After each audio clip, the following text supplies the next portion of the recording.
எங்களின் உயிருக்கு மேலாக நாங்கள் நேசிக்கின்ற அன்பு உறவுகள் அனைவருக்கும் வணக்கம்.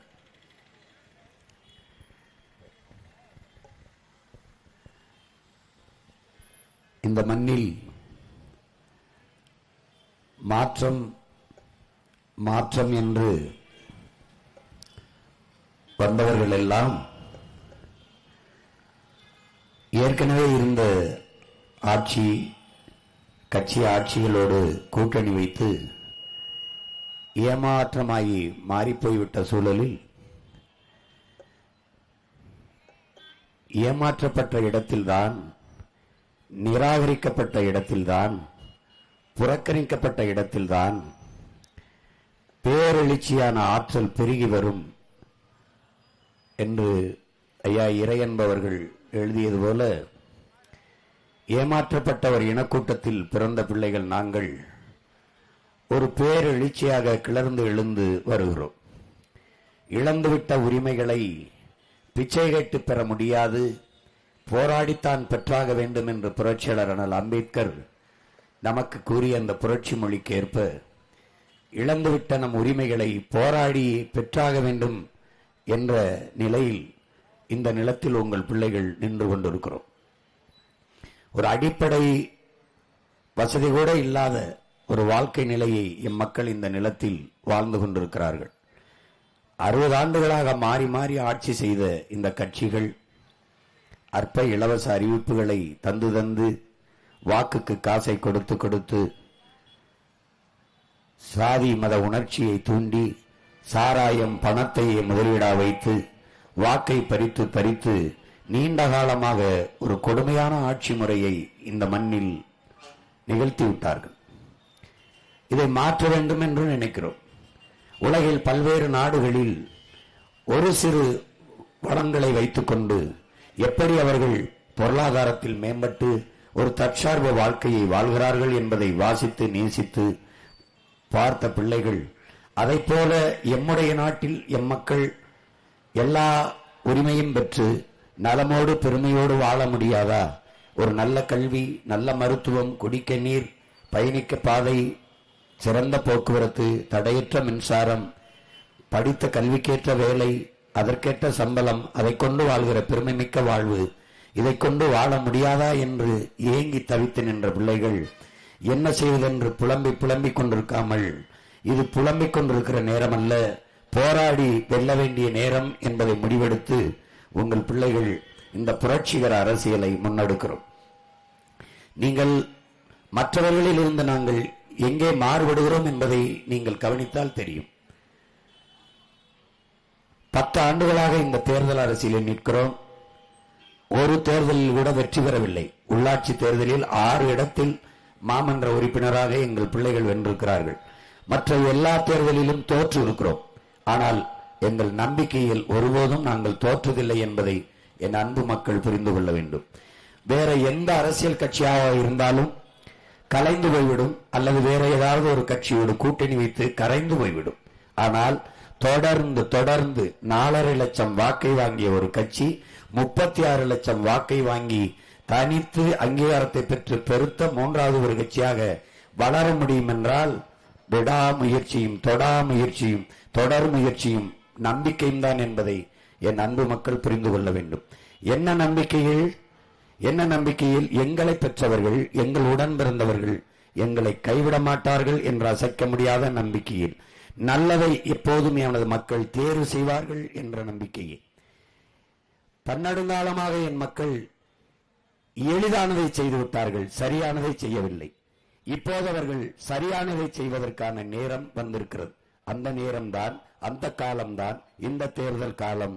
வருகிற ஏப்ரல் 23ஆம் தேதி வாக்கை செலுத்த போகிற அந்த நேரம், அந்த ஒரே ஒரு நொடியில் உலகத்தில் மிகப்பெரிய மாறுதலை உலகமே திரும்பி பார்க்கக்கூடிய ஒரு மாபெரும் அரசியல் புரட்சியை இந்த மண்ணில் என் மக்களால் நிகழ்த்த முடியும். அந்த ஒற்றை விரலால் உங்களால் ஒரு சரித்திர மாற்றத்தை இந்த மண்ணில் நிகழ்த்த முடியும். பசி பஞ்சமற்ற, ஊழல் லஞ்சமற்ற, கொலை கொள்ளையற்ற, சாதிய இழிவு தீண்டாமை கொடுமையற்ற, பெண்ணிய அடிமைத்தனம் பாலியல் வன்கொடுமையற்ற, மதுமத போதையற்ற வள கொள்ளைகளற்ற ஒரு ஆகச்சிறந்த தேசத்தை உங்களால் படைக்க முடியும். அதைத்தான் புதிய ஒரு தேசம் செய்வோம், மக்கள் புரட்சியால் அதை உறுதி செய்வோம் என்ற முழக்கத்தை முன்வைத்து உங்கள் பிள்ளைகள் இந்த நிலத்திலே நிற்கிறோம். மாற்றம் என்பது சொல்லல்ல, அது ஒரு செயல். மாறுவோம், மாற்றுவோம். இது மாற்றத்திற்கான எளிய மக்களின் புரட்சி என்று நாங்கள் இந்த களத்திலே நிற்கிறோம். புரட்சி என்பது ஒரு தலைகீழ் மாற்றம். மாற்றம் என்பது மானுட தத்துவம். மாறாது என்ற சொல்லை தவிர இங்கு எல்லாமே மாறிவிடும். சீமான் சொல்வதெல்லாம் சாத்தியமா, இது நடக்குமா, இதெல்லாம் ஆகிறதா என்று நீங்கள் எண்ணக்கூடும். எது ஒன்றும் என் அன்பு பெற்றோர்களே, என் அன்பையுடன் அருமை உடன் பிறந்தவர்களே, சாத்தியத்திலிருந்து பிறப்பதில்லை, தேவையிலிருந்து தான் பிறக்கிறது. அதனால்தான் demand is the mother of invention என்கிறான். தேவைதான் கண்டுபிடிப்பின் தாய் என்கிறார்கள். தேவைதான். வெறுங்காலோடு நடந்தேன், கால் சுட்டது, கல்லு குத்தியது, முள்ளு குத்தியது, செருப்பு தேவைப்பட்டது, கண்டுபிடித்தேன். பறவையை பார்த்தேன், பறவை போல விண்ணிலே பறக்க வேண்டும் என்று விரும்பினான் மனிதன். விமானத்தை கண்டுபிடித்தான், விண்ணூர்தியை கண்டுபிடித்தான். தேவை கண்டுபிடித்தது. கடலுக்குள்ளே மிதக்க வேண்டும், கடந்து செல்ல வேண்டும் தொலைதூரத்தை என்று விரும்பினான். கப்பலை கண்டுபிடித்தான், படகை கண்டுபிடித்தான். அப்படித்தான் ஒன்று ஒன்றும் தேவையில்தான். இது சாத்தியமா என்றால் இல்லை. முதலாக தொலைத்தொடர்பு கருவியை, தொலைபேசியை கண்டுபிடித்த கிரகாம்பல், அதை யாருமே பாராட்டவில்லை, எந்த பத்திரிகையுமே எழுதவில்லை. ஆனால் இன்றைக்கு தொலைபேசி, கைபேசி இல்லாதவன் எவனுமே இல்லை. 2 கைகளோட வீசி நடப்பதை விட கைபேசியோட வீசி நடப்பவன் தான் இங்கே அதிகம். மனித உடல் உறுப்பில் கைபேசி, செல்போனும் ஒன்று போல மாறி நிற்கிறது. ஆனால் கண்டுபிடித்தவனை எவனும் பாராட்டவில்லை. ஆல்பர்ட் வில்பர்ட் 2 சகோதரர்களும் விண்ணூர்தியை, பிளைட்டை கண்டுபிடித்தார்கள், ஒருவனும் பாராட்டவில்லை. இந்த மின்விளக்கை கண்டுபிடித்தான் தாமஸ் ஆல்வா எடிசன். என் அன்பு தம்பிதங்கையிலே, என் அருமை பெற்றோர்களை, உங்களால் நம்ப முடிகிறதா? மெழுகுவர்த்தி இல்லாத இரவுகளில் நீங்கள் இதை பயன்படுத்திக் கொள்ளலாம் என்றான். ஆனால் இன்று இந்த விளக்கில்லாத நேரத்தில் தான் நீங்கள் மெழுகுவர்த்தியை பயன்படுத்துகிறீர்கள். எவ்வளவு பெரிய மாறுதல் நடந்திருக்கிறது பாருங்கள். அப்படித்தான் உங்கள் பிள்ளைகள், நாங்கள் எந்த நம்பிக்கையில் நிற்கிறோம்? மின்சாரம் இல்லாத இரவுகளில் மக்கள் மெழுகுவர்த்தியை தேடுவார்கள். அநீதியும் அக்கிரமமும் பெருகிற காலத்தில் மக்கள் நல்லவர்களை தேடுவார்கள். இப்போது அநீதியும் அக்கிரமமும் பெருகி நிற்கிறது, நல்லவர்களை தேடுவார்கள். அது உங்கள் பிள்ளைகளை தவிர வேறு யாராக இருக்க முடியும்? வாக்குக்கு காசு கொடுப்பவன் ஏமாற்றுகிறான். நாங்கள் வாக்குக்கு காசு தர மாட்டோம், நல்ல வாழ்க்கையை தருவோம் என்று சொல்லி நிற்கிற இந்த பிள்ளைகளை கவனியுங்கள். நாங்கள் கையேந்தி கேட்பது உங்கள் வாக்கை அல்ல, வருங்கால தலைமுறை பிள்ளைகளின் வாழ்க்கையை என்பதை நீங்கள் கவனியுங்கள். ஏனென்றால் படிக்க கல்வி, குடிக்க நல்ல நீர், பயணிக்க நல்ல பாதை, எரிக்க தடையற்ற மின்சாரம், பார்க்க சரியான தரமான மருத்துவம், கல்வி, கல்விக்கேற்ற வேலை, வேலைக்கேற்ற சம்பளம், அதை கொண்டு வாழ்கிற பெருமை மிக்க வாழ்வு, பெண்ணிய உரிமை, பெண்களுக்கான சம உரிமை, வேலை வாய்ப்பு, நிலமும் வளமும் சார்ந்த வேலை வாய்ப்பு, வளர்ச்சி, படித்தவர் படிக்காதவர் அனைவருக்கும் அரசு வேலை, இனி படிக்காதவரே இல்லை என்ற நிலைமையை உருவாக்குவது எங்களின் அடுத்த வேலை, பசி என்ற சொல்லே இல்லாத ஒழிப்போம். எவ்வளவு எவ்வளவு கனவோடு உங்கள் பிள்ளைகள் நிற்கிறோம் என்று பாருங்கள். அந்த கனவை நிறைவேற்ற கோடி கனவு கொண்டோம் என் அன்பு மக்களே, கூடி நிறைவேற்ற ஓடி வாருங்கள், எங்களுக்கு ஒரே ஒரு வாக்கை தாருங்கள் என்றுதான் உங்கள் அன்பு பிள்ளைகள் உரிமையோடும் உணர்வோடும் உறவோடும் உங்கள் இடத்திலே கேட்டு நிற்கிறோம். அதுதான்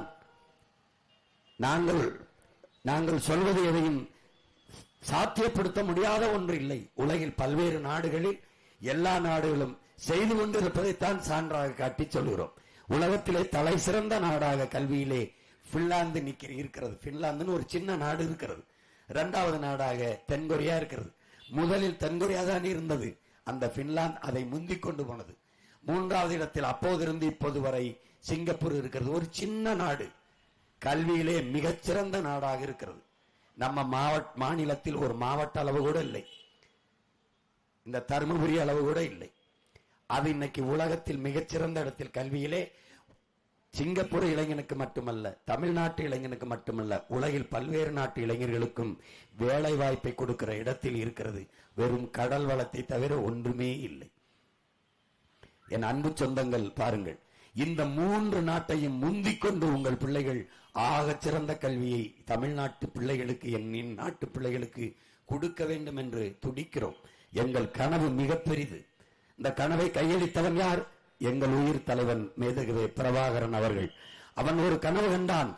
200 ஆண்டுகளுக்கு பிறகு என் இன மக்கள் எப்படி வாழ வேண்டும், எல்லா மொழிகளை தேசிய இனங்களையும் போல உரிமை பெற்று பெருமையோடு உயர்ந்து சிறந்து வாழ வேண்டும் என்ற கனவு கண்டான்.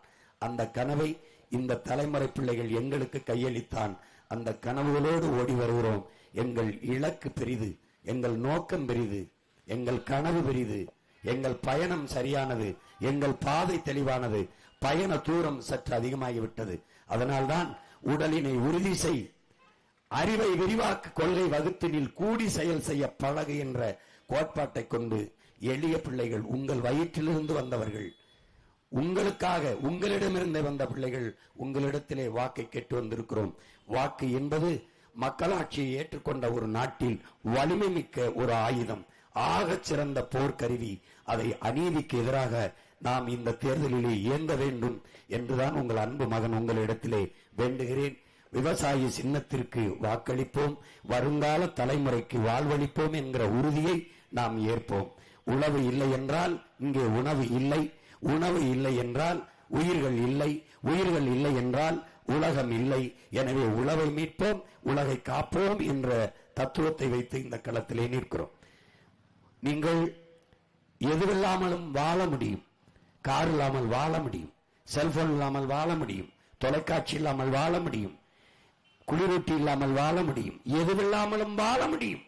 கார் இல்லாமல் வாழ, மகிழ்ந்து இல்லாமல் வாழ முடியும். ஆனால் நீரும் சோறும் இல்லாமல் வாழ முடியாது. உலகத்தில் எந்த நாட்டிலாவது கார் இல்லை, செல்போன் இல்லை, டிவி இல்லை என்று புரட்சி வந்திருக்கிறதா, போராட்டம் வந்திருக்கிறதா? இல்லை. ஆனால் நீரும் சோறும் இல்லை என்றால் அந்த நாட்டில் புரட்சி வராமல், போராட்டம் வராமல் இருந்ததில்லை. உலகில் நைஜீரியா, வெனிசுலா, அண்மையில் பங்களாதேஷ், இலங்கை, நேபாள், இந்த நாடுகளை எல்லாம் நீங்கள் பார்க்கிறீர்கள். இந்த நாட்டுக்கு ஏற்பட்ட நிலைமை இங்கே வரக்கூடாது என்றால் நீங்கள் உழவை கைவிடாமல், வேளாண்மையை கைவிடாமல் நீங்கள் கைப்பிடித்துக் கொள்ள வேண்டும். இந்த உலகத்தில் சுழன்றும் ஏற்பின்னது உலகம், அதனால் உழந்தும் உழவே தலை என்று நமது முன்னவன் வள்ளுவ பெருமகனான் பாடுகிறான் என்றால், உழுதுண்டு வாழ்வாரை வாழ்வார் மற்றெல்லாம் தொழுதுண்டு பின் செல்பவர் என்றால் என்று சொல்கிறான் என்றால், போற்றப்பட வேண்டியவன், வணங்கப்பட வேண்டியவன் உழவர் குடிமகன் என்பதை நீங்கள் கவனத்தில் வைக்க வேண்டும். 2 நண்பர்கள், இளங்கோவன், சரவணன் என்று 2 பேரும் ஒரே வகுப்பில் படிக்கிறார். ஒருவர் ஆசிரியர், அரசு பணியாக இருக்கிறார். இளங்கோவின் அப்பா, சரவணனின் அப்பா விவசாய வேலை செய்கிறார். அவர் பேண்ட் ஷர்ட் போட்டு தினம் போகிறார். இவர் உடை கோவணத்தை கட்டிக்கொண்டு உழச் செல்கிறார். வேர்வையோடு அப்பா வீடு திரும்புகிறார். அவருடைய அப்பா வாசனை திரவத்தோடு வீட்டுக்கு வருகிறார். இப்படி 2 பேரையும் பார்க்கிற போது, தன் அப்பாவை பார்க்கும் போது அவன் ஏதோ ஒரு அருவருப்பாக உணர்கிறான். அப்பா என்ன இப்படி இந்த வேலையை செய்கிறார் என்று. ஒரு நாள் தன் நண்பனி வீட்டுக்கு உணவருந்த போகிறான். சாப்பிடுகிற போது, சாப்பிட்டு கொண்டிருக்கும் போது அந்த நண்பன் சாப்பாடை எடுத்து கண்ணிலை ஒத்தி கொஞ்ச நேரம் வணங்குகிறான். அவன் அம்மாவும் வணங்குகிறார். என்ன செய்கிறாய் என்று சரவணன் கேட்கிறான். உணவளிக்கிற உழவர்கள், விவசாயிகள் நமக்கு தெய்வம், அவர்களுக்கு நன்றியே என்று சொல்லிவிட்டு சாப்பிட வேண்டும் என்று எங்கள் பாட்டியும் தாத்தாவும் சொல்லிக் கொடுத்தார்கள். அதைத்தான் நாங்கள் செய்கிறோம் என்று. அப்போது சரவணன் சாப்பிடாமல் வேகமா ஓடி வந்தான். அப்பா உழுது விட்டு வேர்வையோடு வந்தார். பாஞ்சு கட்டி பிடித்த அப்பா என்று அணைத்தான். அவன் பார்த்தான், தன் அப்பா தெய்வத்தின் தொழிலை செய்கிறார் என்று நெகிழ்ந்தான். அந்த தெய்வத்தின் தொழிலை செய்கிற விவசாயி சின்னத்திலே உங்கள் மகன் நிற்கிறேன். அன்பு சொந்தங்களே, இந்த இடத்திலே தர்மபுரியில் சட்டமன்ற தொகுதியிலே போட்டியிடுகிறேன். அன்பு தங்கை பொறியாளர் சாந்தலட்சுமி அவர்களுக்கு நீங்கள் விவசாய சின்னத்திலே வாக்கு செலுத்தி வெற்றி பெற செய்யுங்கள். ஒரு நாட்டில் ஒரு விவசாயி வாழ்கிறான், வளர்கிறான் என்றால் அந்த நாடு வாழ்கிறது, வளர்கிறது. ஒரு விவசாயி வாழ முடியாமல் சாகிறான் என்றால் அது நாடு இல்லை, சுடுகாடு. இந்த நாட்டில் நீங்கள் விவசாயிக்கு வாக்கு செலுத்தி அவனை வெல்ல வையுங்கள். அவனும் வாழுவான், நாமும் வாழுவோம். எனவே என் அன்பு சொந்தங்களே, மதிப்புமிக்க உங்கள் வாக்கை விவசாய சின்னத்தில் செலுத்தி என் அன்பு தங்கை சாந்தலட்சுமியை வெல்லச் செய்யுங்கள். எங்களின் வெற்றி, உங்களின் வெற்றி, நாம் தமிழர் கட்சியின் வெற்றி, தன்மானமிக்க தமிழ் பேரினத்தின் வெற்றி. நீங்கள் செலுத்தும் ஒவ்வொரு வாக்கும் நம் மொழி காக்கும், இனம் காக்கும், மண் காக்கும், மானம் காக்கும், தமிழ் பேரினத்தின் எதிர்காலத்தை பாதுகாக்கும் புரட்சி எப்போதும் வெல்லும். உங்கள் பிள்ளைகள் எங்களின் வெற்றி அதை சொல்லும். எங்கள் இலக்கு ஒன்றுதான், இனத்தின் விடுதலை. இனம் ஒன்றாவோம், இலக்கை வென்றாவோம். நாம் தமிழர்.